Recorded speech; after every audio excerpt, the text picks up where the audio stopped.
आहे। बीडी भालेकर शाळेच्या मतदान केंद्राच्या बाहेरच हा गोंधळ झालेला आहे आणि मतदान केंद्राच्या बाहेर एक व्यक्ती पैसे वाटप करत असल्याचा आरोप करण्यात आला आणि या कारणावरूनच गोंधळ झाला। पैसे वाटणाऱ्या संबंधित व्यक्तीला पोलिसांनी ताब्यात घेतलं। भद्रकाली पोलीस ठाण्यात संबंधित व्यक्तीला नेण्यात आलंय। मात्र या प्रकारामुळे मतदान केंद्राबाहेर काही काळ गोंधळाचं वातावरण निर्माण झालं।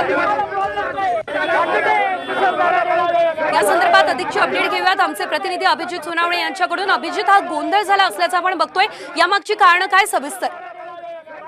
खरं तर आज सकाळपासून नाशिकमध्ये शिक्षक मतदानाची सर्व प्रक्रिया जी आहे ती सुरळीतपणे सुरू होती। मात्र साधारणपणे तासाभरापूर्वी नाशिक शहरातील बीडी भालेकर शाळेच्या मतदान केंद्राबाहेर काही काळ गोंधळ उडाला, राडा त्या ठिकाणी झालेला आपल्याला पाहायला मिळाला।